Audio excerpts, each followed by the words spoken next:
Hello YouTube, in this video I started developing my 3D puzzle game, and, well, it didn't go as smoothly as I hoped.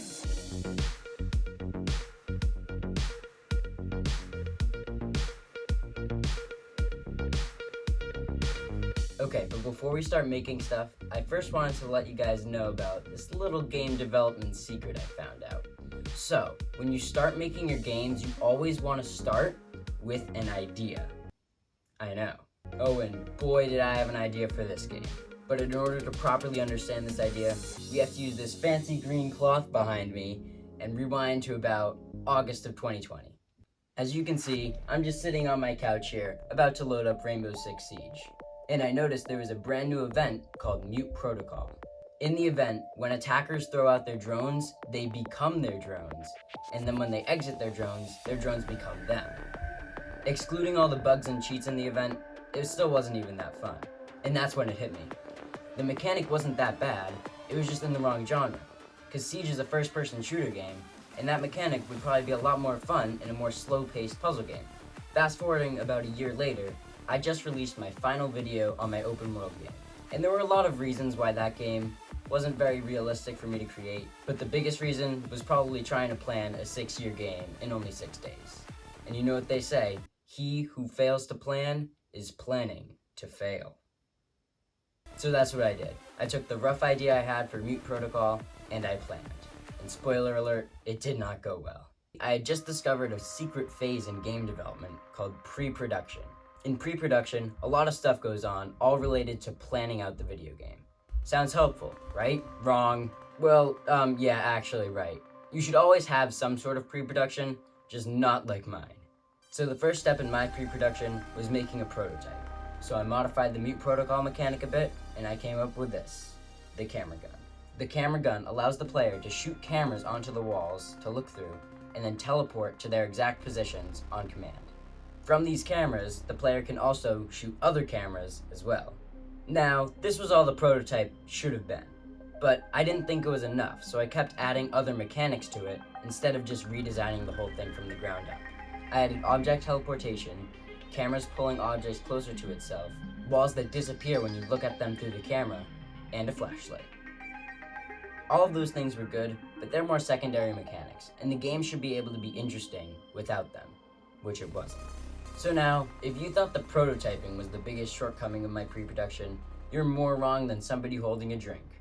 Because I wanted my pre-production to be done in an industry-standard fashion, I started the worst decision of my life, making a game design document. If you're unaware, the game design document is basically just a huge document of everything that goes into the game. They're usually over 100 pages, and I was just about to start making one. So let's use this magical green piece of fabric again to check in on Will once he's done. 67 pages. 67 pages. It's been over a month, and I'm not even halfway done. Okay, let's think for a second. Why can professional game studios do all this and I can't? Or what's the difference between me and 50 competent game developers? I'd love to hear your answer in the comments down below. But in all seriousness, writing the game design document burned me out so much that I didn't work on the game for another month and a half. And the first thing I did when I resumed was delete everything and start over.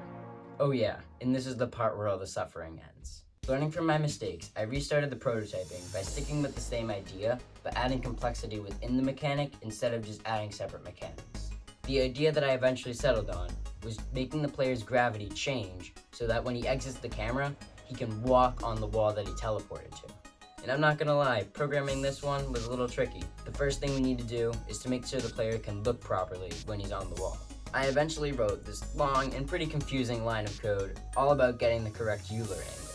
Hey, Will, you know they're actually called, Euler angles, right?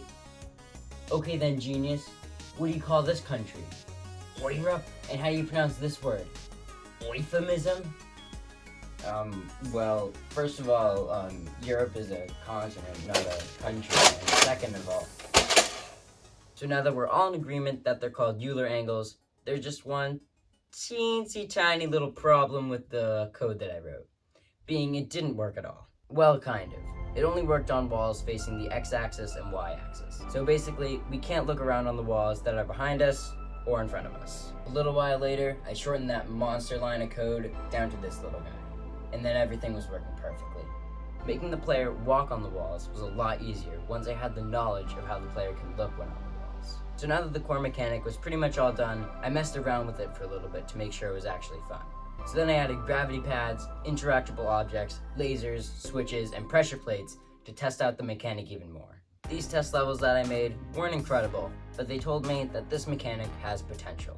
I doubt the mechanic could be used for more than 3 hours though, without becoming boring or repetitive, but that's probably a good thing.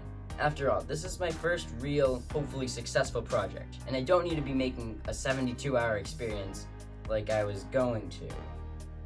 I'm also shooting to release the game, hopefully sometime at around the end of 2022, but we'll see about that one. Thank you so much for watching. If you made it this far into the video, you obviously liked it at least a little bit, so please consider subscribing. And you can go one step further by turning on notifications, so you never miss an upload. It's fast, free, and it will let me know that people are actually interested in this game. And at this point, not clicking the subscribe button is basically just holding a drink. Anyways, see you soon.